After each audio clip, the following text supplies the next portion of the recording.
and she went north at sunrise that morning, but not quite as far as Alba. Leaving the Etheling asleep, Osric pulled a cover over his body, then sought her own clothes that Edward had discarded, and she looked back at the prince, realizing full well the truth in the stories that his father had seduced many women at Edward's age. It was hard to imagine now, for Alfred's body seemed racked with an illness that it could not shake off. She could not blame Alfred for demoting her, Osric thought, and then she glanced back to Edward. Had that really happened? Osric thought, the tightness of her nerves pressed around her clothing telling her so, when her brain was having trouble accepting it. What would Edward think when she was not beside him that morning? But she had to have the tansy root now. It was unquestionable that she might conceive a child, and Terebinth too, if Allah the Briton had that, too. And, once she had got back to the palace, and taken it, Osric would be by his side again, or before him, training him. She need not let that happen again, she told herself, firmly. Osric pushed past 2 guards at the gate, neither of whom she knew, but who stood aside to let her pass. This time, Osric found Allah much more gregarious and, after locating a wrap of cloth, pushed it into Osric's hands. Terebinth, tansy, she explained, as the steam rose from a cooking pot near the back of the woman's home. I trust you know what to do with it, as you have come here asking for it?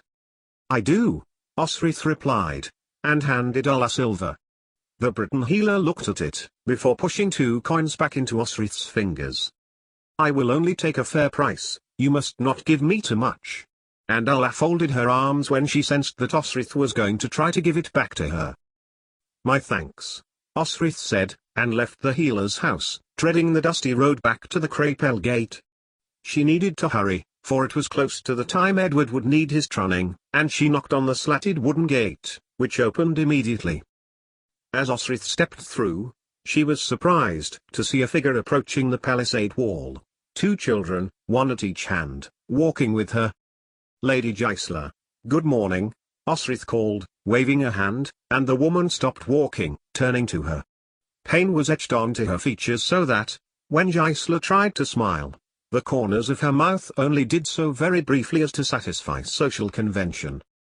It is a good morning, Gisela replied, her genial smile disintegrated by a sharp pain, and she clutched at her lower stomach.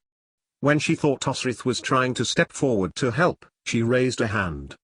I'm sorry to hear that, Osric said, stopping, and watching her. She let go of her children's hands, and Osric smiled down to them. The boy shied away from her, but girl didn't. Instead the child stared at her cheeks, raising a hand to look at the etched pattern along its leather scabbard. I hope you get what you're looking for, Osric said to her, nodding towards the British settlement. I am missing my husband, Gisela admitted, and Osric could tell she looked less than comfortable. He is being unruly? Osric asked. Gisela smiled, her eyes now interested, as every expectant mother is when a person is taking an interest in her unborn child. You know it's a him? Gisela's eyes watched Osric carefully. You said so, before, Osric explained. Do you not think so? Gisela drew her hands to her distended stomach, before wincing again at a pain. Osric gave her a look of what she hoped was sympathy. If the woman thought Osric knew anything about pregnancies, other than how to end them, she would have to think again. I have no children, Osric said, quickly, and know little of childbirth. She had been there at the labor pains of the maid, Ayla, at Doia, who claimed she was birthing Domhnall's child. But it had turned Osric's stomach, and it had taken the level-headed Mary to instruct what should be done. That had drawn her and the haughty Irish princess together, and Osric's mind flashed to Alba. She would be there now, in Dunnottar, and Era with her, so they could marry Constantine and Domhnall. I hope you get what you need, Osric said again, as she looked at the Crapel gate, and she stepped aside so the guards could open it immediately for the Lord Utard's wife. As the children were about to step through after their mother, Osric felt the 2 silver coins that Allah had insisted she take back, and she pressed the coin into both children's hand, catching Gisela's hand and pressing one into hers, too. For him, she qualified, for good fortune. They were her blood, after all, these children. Osrith reasoned, and turned quickly from her sister-in-law and made her way to the palace, specifically, the palace kitchens. 88,888,888. 88,888,888. The draught was bitter, like Osrith remembered, and she had drained the cup she had made, trying not to regurgitate it, before stowing away in her bindings the remainder, for it could do in a future event. Even thought she had promised herself it must never happen again, Osrith reminded herself, sharply. She caught up with Edward in the courtyard of the palace, the late summer's morning illuminating the ground. Around them, the palace guards not distributed on duty were beginning to warm up, and Osrith stood before Edward, as she had always done when training. And they trained. Edward was his usual self, humble, willing to learn, self-confident and willing to try her suggestions, at one moment managing to outwit her stroke for stroke. He was learning by the day, as his mother had so clearly put it one of the days she and the king had been watching. But today, no one was watching, not even Ethelwold, and Osrith remembered the prelude to the night before. She had headbutted him, and he had been injured. It was nearing midday when Stipa intervened to call Edward for his studies. He passed Osrith, who nodded to the Atheling, and then slipped something into her hand, holding onto her palm and glancing at it for a moment. "Come to the hall to guard me for supper," he instructed, which was routine guarding for Osrith, and he nodded his thanks to her, as he always did, before leaving with Stipa, without another glance. Again, normal. But, what was not normal was for Edward to give her something, and when she looked at her hand, she found it was her jewel, the one Eric had given to her. Moreover, the hand he was inspecting was her left hand, where a prominent white scar was, from an arrow from the Bibbenberg guards as she fled in a rowing boat to Lindisfarne. It could not go on, Osrith thought, as she noticed an ache in her stomach. She knew it, knew what had caused it. The last time, she had been in Alba, the time before, Doia. The lily root was doing its job and expelling the contents of her uterus. With luck, she would be able to walk around the city without being summoned before she was expected, supper time. Osrith began in the west, looking out to the Wessex countryside. A watermill sat on a ridge out towards the northeast, it being fed by a tributary of the Itchen. She was too far away to hear the gush of the water which would be turning the wooden paddles and grinding the harvest grain, and, as she turned south, another lay on the Hampton road. Southeast brought her in sight of another road to Hampton, but this climbed towards a wide hill of chalkland, over which many sheep were dotted. In the afternoon sun they were a pleasant sight, little white specks against Merson Green, and Osrith's mind drifted to the battle over at Alton, further away from that hill of land. Were the men victorious against the great heathen army? Had they arrested their passage? No sign of raiding was coming in that direction. Indeed, Wessex looked as peaceful as ever it did, with merchants and tradespeople going about their business. Osrith took a turn to the left again, which brought her towards the northeast. Winchester city itself rose to a greater height here, and the palisade wall dropped down into a man-made ditch, making it impossible for enemies to attempt to climb this even if they had breached the outer wall. She was coming to Crapelgate now, and thanked God that she knew about British medicine, and what to ask for from the Briton healer. And now, as she got to the northern part of the city, wherein the monastery on land given to the abbess Hild stood. Osrith knew the abbess, and knew she had once been a warrior with her brother. She had founded a monastery in Utah's town of Cookham, but spent a lot of her time at the monastery at Winchester training women who were to be sent to this northern Wessex town, when it had been built, to form her convent. So it was not surprising when Osrith heard the abbess's voice on the other side of the monastery wall. What was more surprising was its shrillness, which brought Osrith up sharply. "What's happening?" she heard someone else saying. "No. No." Someone else shouted. "Look, take the children, for pity's sake," and, there was a scream, possibly from the children being discussed, and another voice in lower tones making a poor job of trying to soothe them. "What can be done? I have done what I can. There will be more. There must be." This was Hild again, and when the abbess started her next sentence with, "Gisela, look at me. Can you hear me?" A pause. I want you to try to turn. No, gently, gently I said. Hild's voice snapped at someone else, then back to the calming tone, to one side. Your baby is.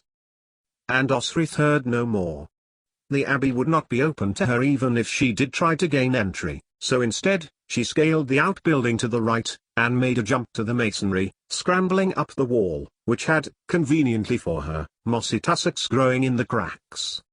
At the top, she swung her legs over, and was lowering herself down, to make the last fall shorter, but found she was being pulled down by both legs roughly, and she landed in a heap on straw that covered the courtyard of the monastery. What dash? Demanded the older woman, who had pulled her down with force, but Osrith shoved her hard in the shoulder to get her out of the way. To Hild's absolute credit to the situation, she had ignored the commotion as the older nun gained her feet and flew at Osrith, and continued to talk, soothingly, to Gisela, who was, in this three-sided room, doors open to the lovely summer afternoon, wrist deep in the woman's blood. And, had not the abbess Hild said her name, Osrith would never have recognized Utud's wife. Her hair was plastered to her pale, exhausted face and was wet. A young nun was standing by, cloth and bucket in hand. Clearly her job had been superseded when it was clear Gisela needed much more than cooling by spring water. How changed from the woman, full of life and happiness beside her husband at Ethelflaed's wedding.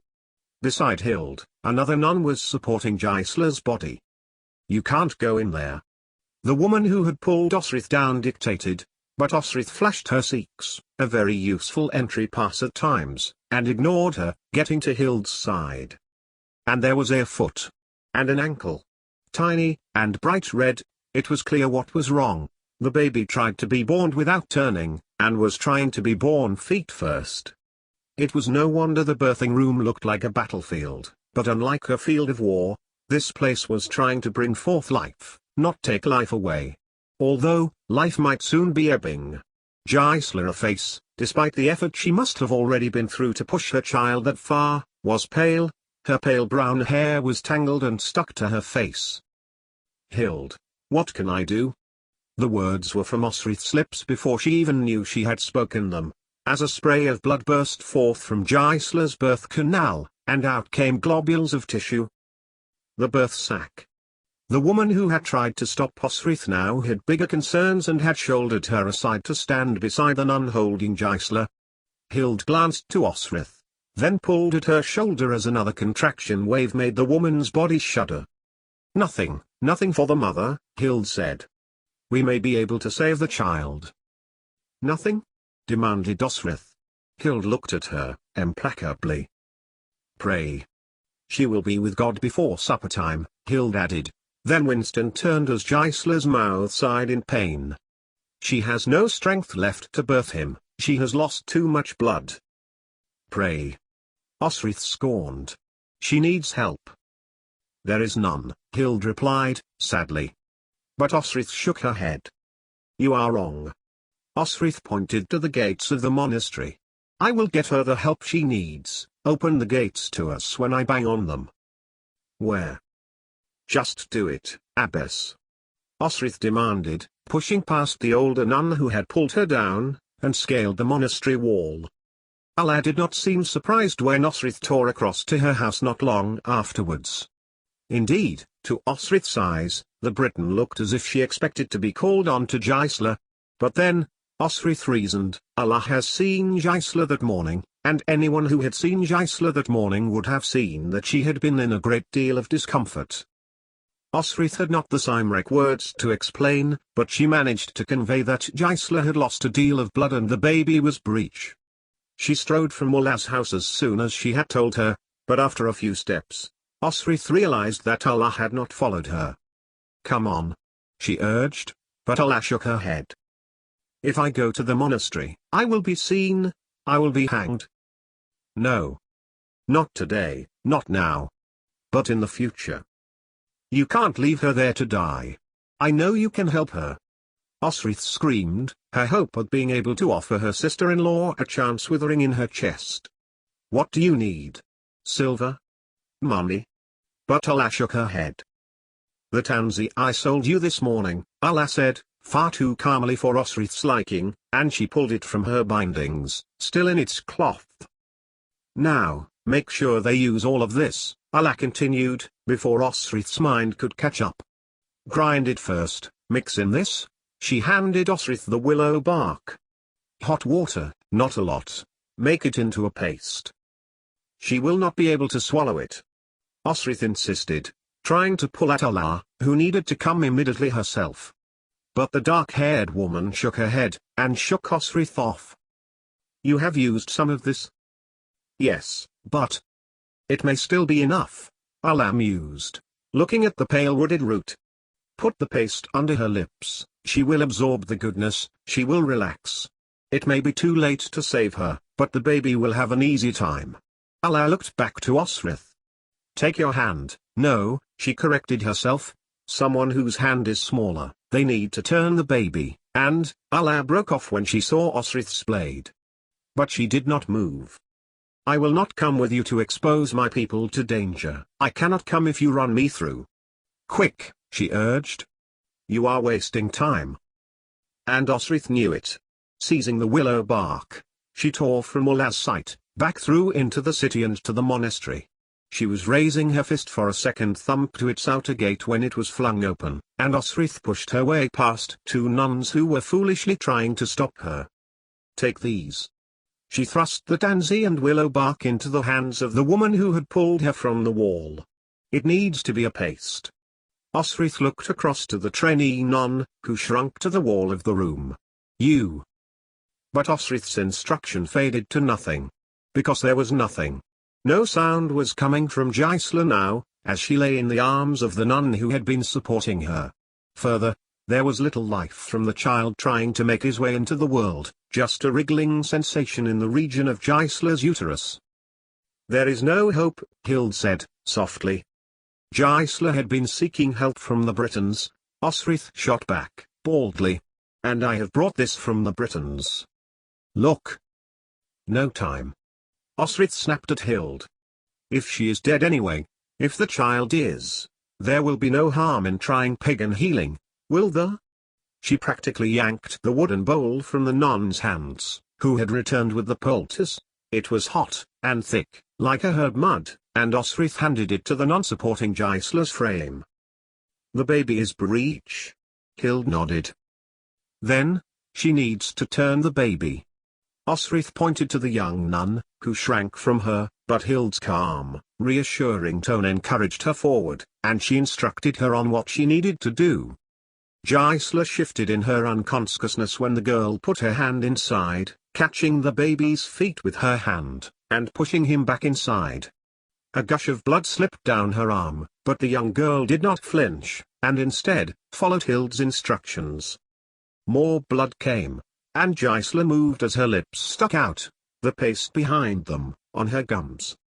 Carefully, Hild cautioned, as the girl moved the boy around, and she instructed her to make sure she looped the umbilical cord around her thumb to keep it out of the way. Gisela jerked, and more blood came down the girl's arm, dripping onto the straw beneath the bed, and for some reason Osrith could not explain, she began to speak to Gisela in the Danish she knew, talking about Northumbria, rivers and streams, July, and her battle, and she was sure that the woman's eyes flickered, but it could easily have been the medicine that Allah had supplied that was taking effect. And effect it had, for, just as the young nun had moved her hand around again, Gisela's body gave a mighty jerk, and she pulled out her arm. With it, a piece of tissue, as large as a child, but gelatinous, which Osrith recognized as the same thing which Ailey had passed after her child had been born. And then Gisela's body jerked once more, and the fluid between the Danish woman's legs was enough for the baby boy to slither there out, being caught by utter surprise by the young nun. Swiftly, Hild wrapped the child in a clean, pale cloth, and was slapping him on the back. Osrith looked stunned as she did this, but only for a second, for the slapping brought life to the infant. Which was more than could be said for Gisela. Osrith turned to her. But her eyes were firmly closed. She is gone, Hild said, gently, as the child was placed to his mother's nipple, and Osrith watched the sad, sorry sight of the baby, full of life, taking his first gulps of food as the life left his mother. Osrith sat with Gisela for some time when the boy had been given to a wet nurse, and her brother's wife was cleaned and dressed. "Ready for a pyre?" Osrith said, softly, as she slipped her Thor's hammer from her neck and placed it, discreetly, around Gisela's. "Ready for a grave." She was a Christian, after all, Hild cautioned. And she had been married to Uhtred in a church by Bicka, Osrith learned, but it still seemed wrong that night, Gisela would be lying cold, underground, rather than in comfort with her 3 children. Her own discomfort caused her to leave without acknowledgement.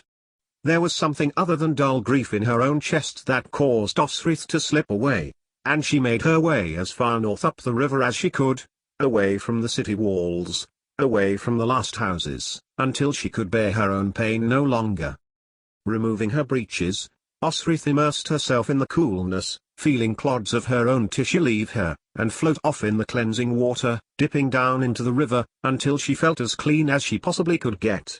Clearly, the Tansy had cleared something away, and Osrith resolved to steel herself to any ideas the Atheling might have for a repeat of the previous night, however good Osrith had felt with Edward's hands on her. It was nearly the end of the day when she returned to the palace, and there was bustle going on, from the kitchens, in the stables. "Word is that the army is returning," a kitchen boy told Osrith, as he scuttled past her carrying 2 jugs of ale, one in each hand, almost as big as himself. Osrith caught his arm. "The army?" "Both armies, the Mersons too," he told her, and slipped away onto his task as Osrith's mind thought, Aldhelm, Miral. And a spark in the very depths of her brain illuminated a thought lurking at the back of her mind: if she appealed to Aldhelm, could she not regain her position in the Merson army again? "You are late," Edward told her, as he got up from his seat in the hall. Dinner had been eaten, and he was about to retire. "You look awful," he added, as Osrith flanked him to his room. "Is it true the army is returning back?" Osrith asked. Edward turned to her. "Yes. We have secured a great victory at Farnham, and the Danes have retreated." He continued to walk, but then stopped when he realized Osrith was not following him. "The Lord Uhtred, too?" "I suppose so." He looked at her, narrowing his eyes, just as Alfred did when he was about to say something significant. "Does this relate to why you are so late?" Osrith strode past him, dismissing the Wessex guard outside his room, and opened the door, walking in. She waited for Edward to close it behind them. "Where were you?" he asked again. This time his tone was softer, almost like he was pleading with her. "Uhtred's wife," Osrith said. And that was all she could say, because that was all she could manage. When he stood there and waited, Osrith finally got her thoughts to synchronize with her speech, and she told Edward that Gisela was in labor, distressing labor, and how she had been helped by Hild, in the monastery. "And he has a second son," Osrith said, words unable to coalesce from the images of Gisela, Hild, the other nuns, all of them, covered in her blood. Edward smiled at her, and put his hands to her forearms. "We have won a great victory," Edward explained. "Ethelred did not go to Farnham, but Ethelfled led the Merson troops." Osrith looked up to his face, and she saw the reverence with which he spoke of his Bitcheva sister. Not many years had passed and the Atheling had his head buried in Osrith's arms because of the latest cruel thing Alfred's favourite had done to him. And Uhtred will be able to see his wife now, and his son. But Osrith shook her head, craning her head so her eyes met the floor. She died. The child lived. There it was, plainly, before him. All that could be done for her was done for her. She felt Edward loose her arms, and stepped towards his bed, sitting on it, mindful of thoughts as he looked across the room, at the door. Then, he looked up to Osrith. "Will you sit with me?" Edward seemed like the scared child that she once knew, but he was no child. Osrith knew that very well, and she was in no mood for a repeat of the previous night. She shook her head. "I advise you to rest," Osrith replied. "I will guard you as I usually do," she told him, and took a blanket from the box beside his bed. Edward did not argue. Instead, he stripped to his shirt, and got into bed. Osrith heard his breathing develop longer intervals as she huddled up in her blanket, and only when she was sure he was asleep did Osrith close her eyes, succumbing to the feeling of sadness fathoming her heart. It was the same, familiar one she had known when she had lost Tagged, and she knew that, if Uhtred had arrived back that night, then he too would be feeling as she did now. For the first time since she had arrived in Wessex, Osric felt pity for her brother. 88,888,888. And she did not stay by the door. It was the middle of the night when Osric woke and, folding her blanket, left the Etheling's bedroom. She found Eckgerd in the armory, resting with another young guard, and he jumped to his feet when he saw Osric. "You need to guard the Etheling, I have an emergency to deal with," Osric explained, and pushed a spear into his hand. "I will not be long," she added, "and I will do your guard duty tomorrow afternoon."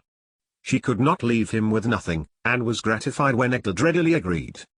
For the rest of the week, no wandering the streets for her tomorrow, she needed to keep busy, Osric knew.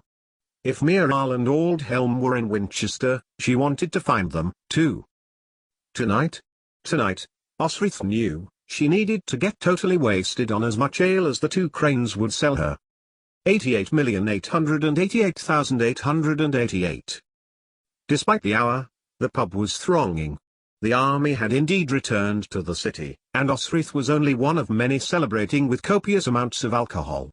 The general mood of the inn was a positive one. They had stuck it up the bastard Danes as everyone seeing the army off had compelled its soldiers to do, and boozy songs picked up, for a chorus or two around the barroom. Osric sat with her ale, as the joyful mood began to relax her, and he heard about a battle, where Thr Danes had taken the burgh, and the Wessex and Mercian armies had routed them. She heard of a warrior, whose hair was slicked with horse blood, who had driven Danes to the shield wall of the Saxons, and had to retreat, and that they had left both Farnham and Alton refortified. What role had her company had, Osric thought. Had they been there? Had they all survived? She spied a man who had once been under Steeper's command, and got up to speak to him. He recognized her, and toasted her jar, assuming Osric had been at the battle too, and she learned that the Mercians had been successful, and all had returned to Mercia with the Lady Ethelfled. So, she had been there, the bitch, Osric scorned, enviously. Even Ethelred's emissary guard, Osric wondered, and she thought of her men, and what victories they had achieved. Had Elfrith finished his story about the diminutive adventurers with the magic ring? Had they sat together and toasted their glory? Another jar, and Osric found a seat by some Wessex guards she knew from the training ground, and let herself get swallowed into their story, her mind slipping to lethargy as the words rolled over her. After a time, the whores came over to their table, to ply their trade by sitting on laps, by stroking beards, by planting faux coquettish kisses on cheeks.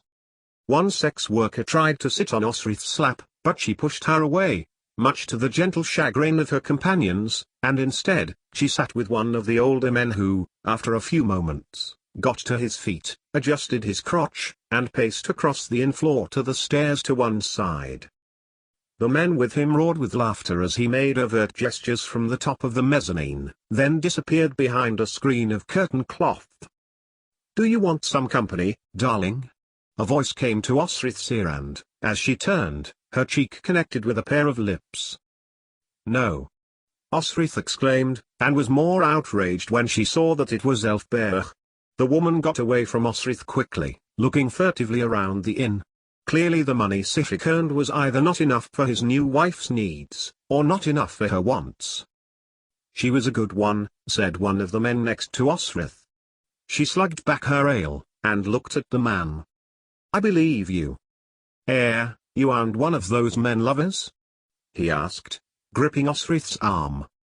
"More like no one's lover," Osric shot back, then pushed her chair back, elbowing her way to the bar as the men she had left behind made noises of disapproval in her wake. Another ale, and Osric's head was beginning to feel warm. The air around her moved slowly, and she pushed past a couple of warriors as she went to hover near a table which had mentioned Mercia, and she strained to listen. But, the conversation was interrupted when the door was pushed open. "They will have an ale," her brother said, "and so will she." Beside Uhtred was a woman, long, tangled white blonde hair, whose eyes seemed to be on everything.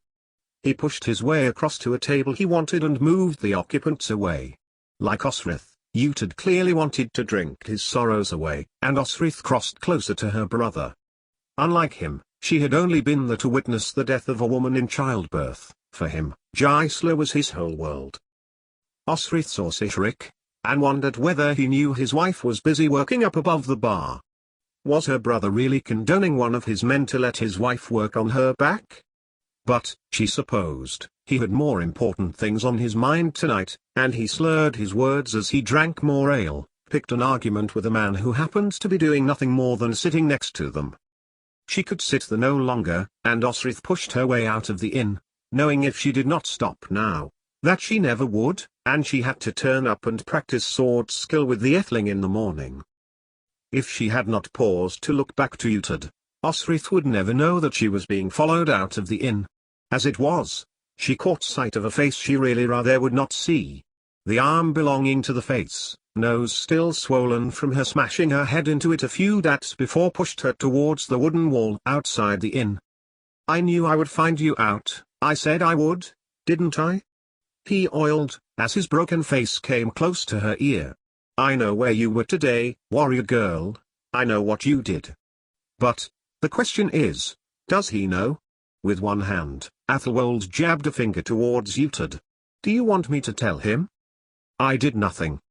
Osrith spat back, but her heart was telling her she was not as wholly innocent as she would like to convince herself. She had made Allah give her the tansy root, and she may not have had enough to give to Gisela. Yet the woman had said it was an impossible birth. But, Ethelwold was squaring up to Osrith, and swung his fist to hit her. Osrith ducked. It was not enough though, to avoid Ethelwold catching her by the throat. Her head banged onto the wood. It hurt, despite the alcohol, and now Ethelwold had her head by her hair, which hurt more than Osrith expected it to. "If only you had given yourself to me," Ethelwold sighed, sarcastically, "you could be Queen of Wessex." "There are no queens in Wessex," Osrith retorted. "When I am king, I can make it so." He brought Osrith's face close to his. "Would you like to be my queen?"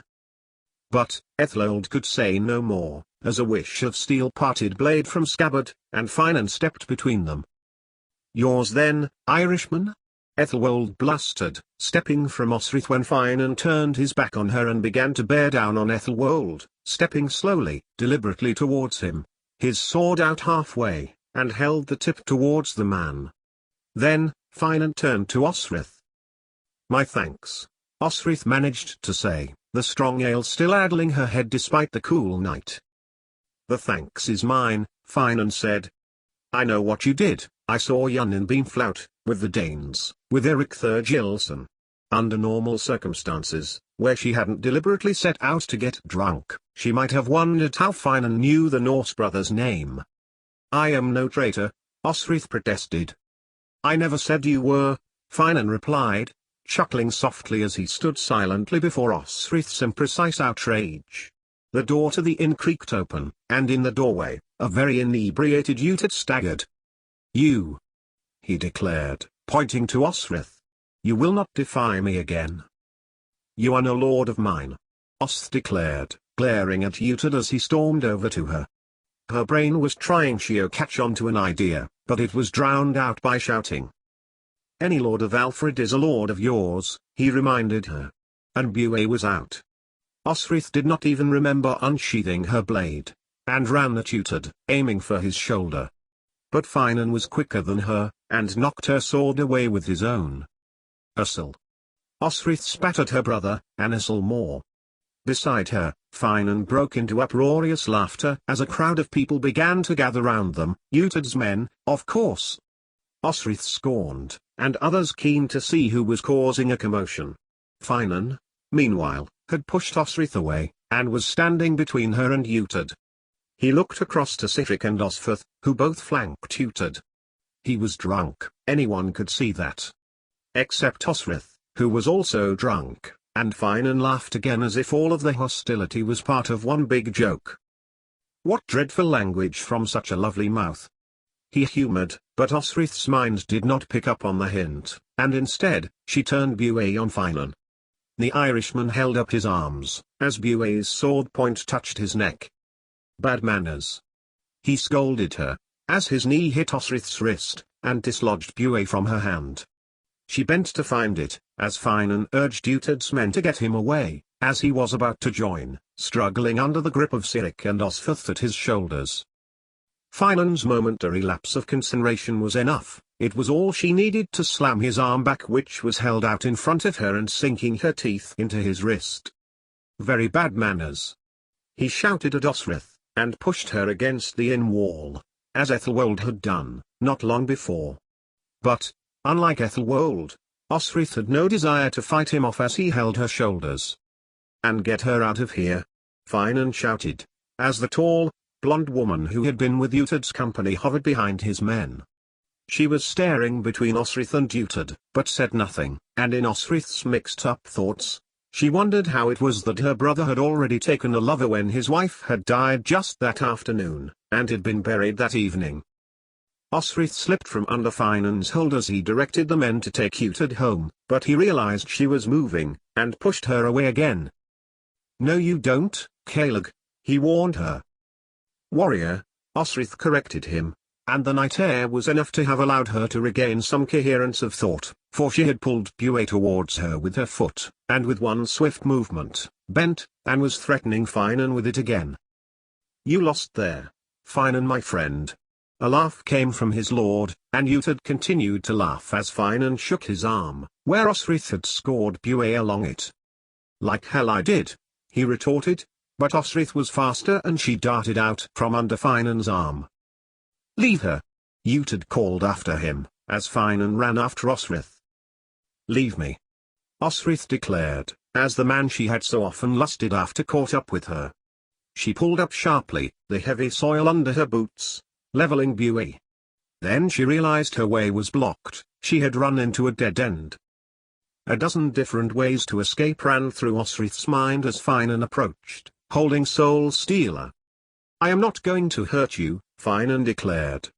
But Osrith believed that as much as she would believe her uncle Elfric rescued orphaned kittens. She held her sword tighter. "I'm just helping you along," Finan continued. "You see, the Lord Utad has suffered a grievous loss this day, and it would not help either of you if you got into bother with one another, would it?"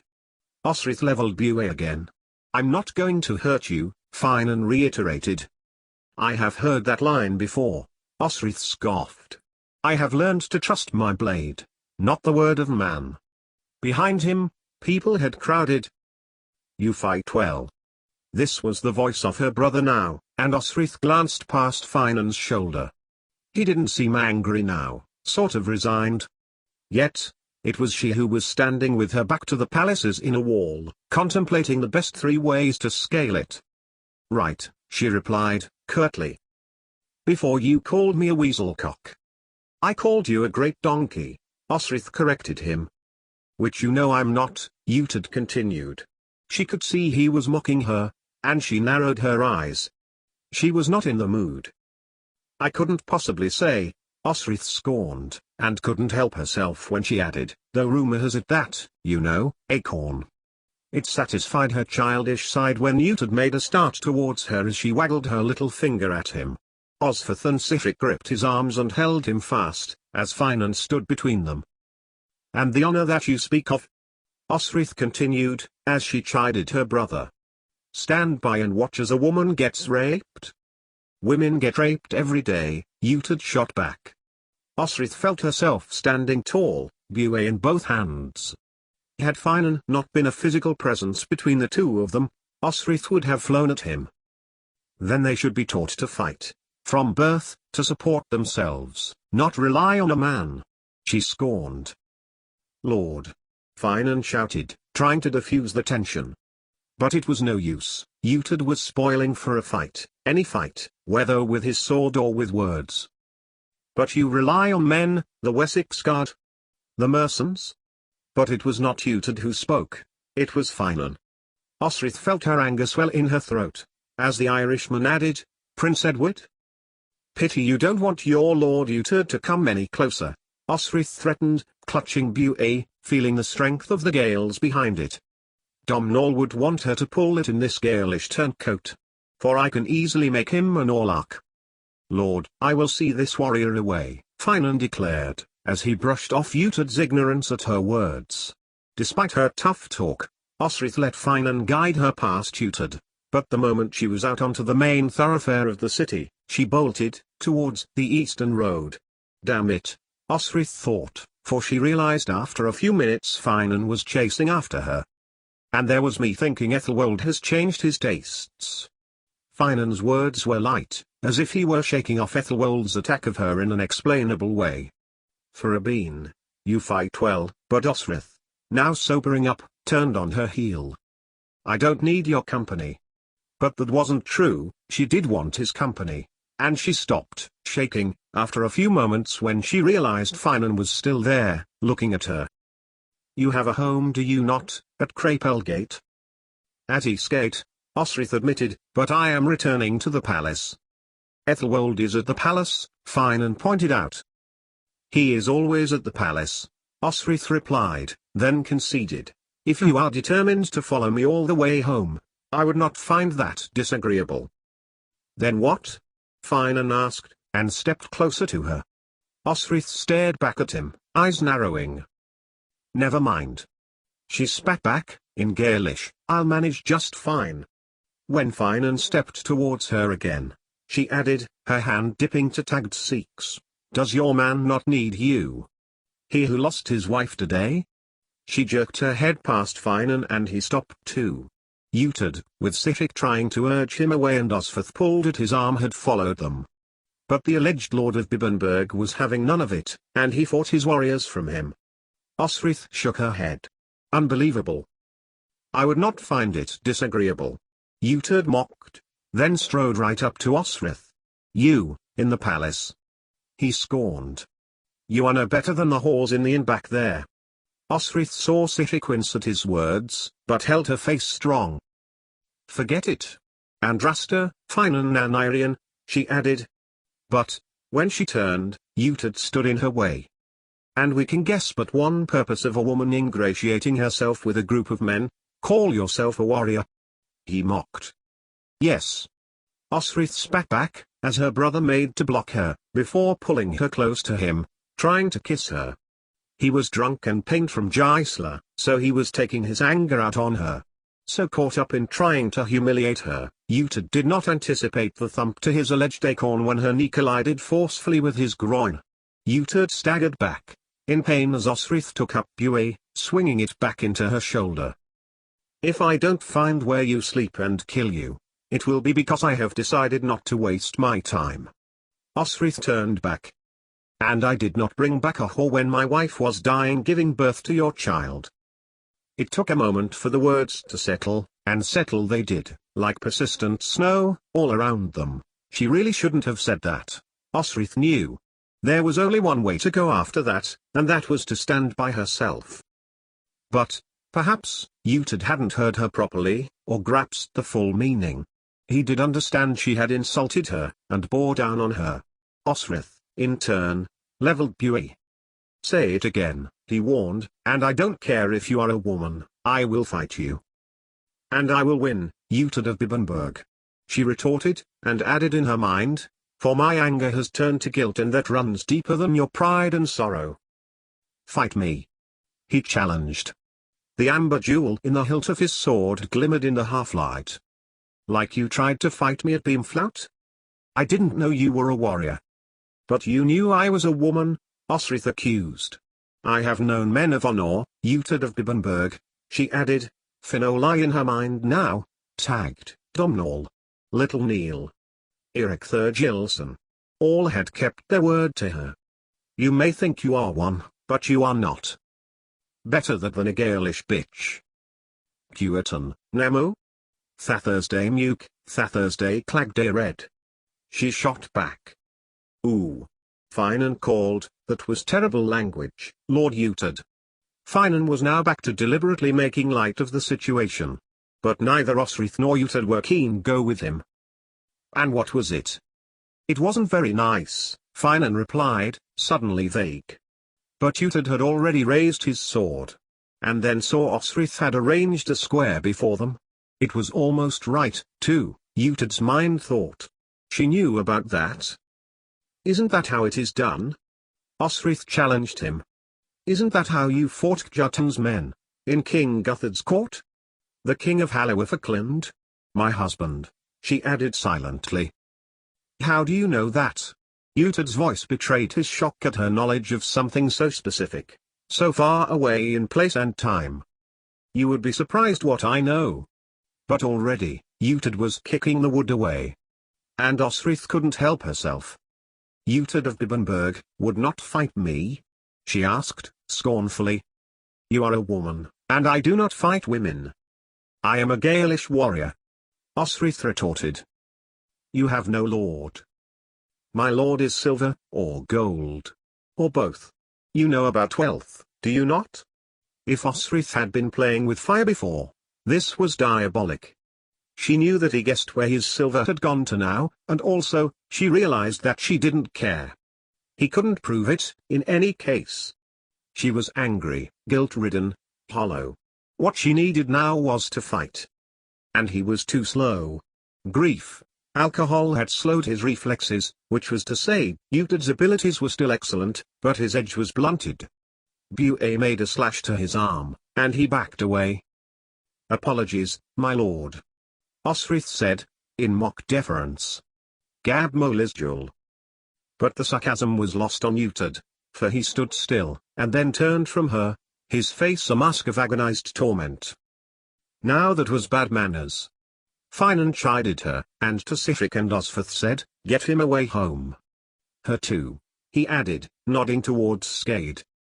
Now, you can just tell me what that was all about, Finan said, when Uhtred had gone, not very quietly, or gracefully, along the high street of Winchester. Hadn't you better go with him? Osrith asked, not yet in the mood to be conciliatory. You bettered Uhtred. He is the best warrior in the land. Alfred's man. Finan pointed out.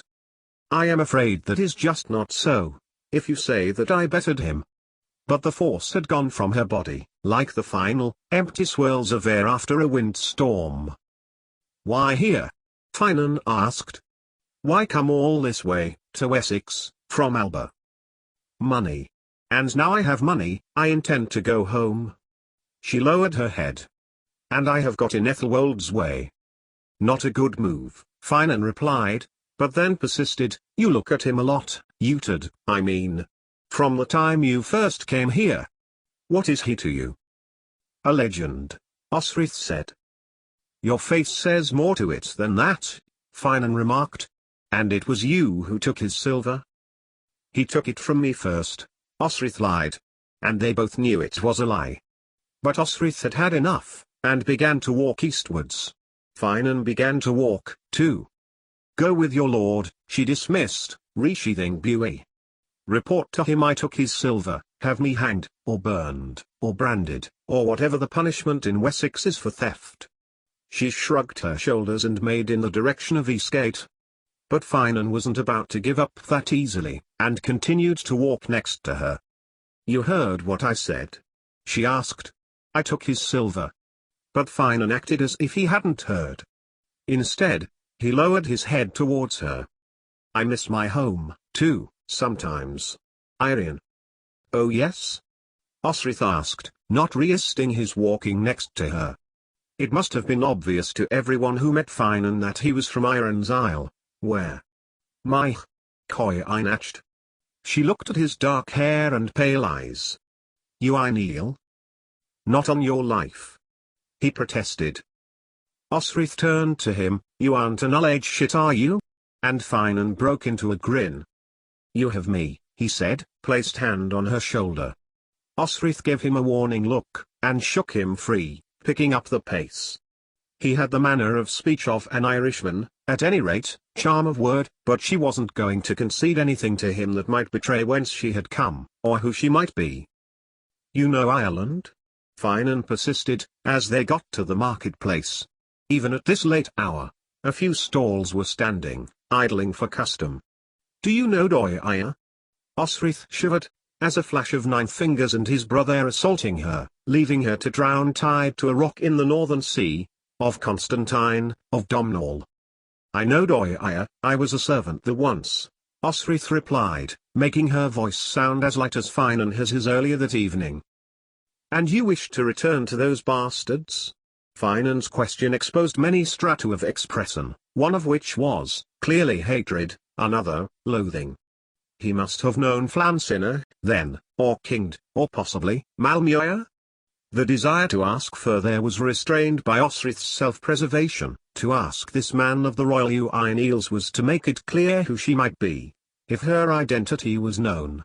And even if was not, it would not take a lot of investigation to find her out. I wish a simpler life, where things were what I thought them to be. Don't we all? Finan replied, and stopped when Osrith pointed to the door that led into her brick-built room. Here, she indicated with her hand, and she waited for Finan to leave. Oikmuth, she prompted, when he hadn't moved. Andrasta, he replied, and only when Osrith had closed the door behind her did she hear feet on the dry earth outside, suggesting Finan of the Allied had begun to leave. Then, Osrith flung herself onto her bed. How had it come to that? She had thrown her lot in Alba, to be with Uhtred. All she had imagined, her being greeted by him, being in his company, pledging loyalty to him, all those childish things. And then Gisela. It was true, there was nothing she could have done to save the woman. No power on earth could have, with how far wrong the birth of her child had gone. Osrith crunched up her eyes, the pressure behind her eyelids counteracting the pressure in her mind. And cried.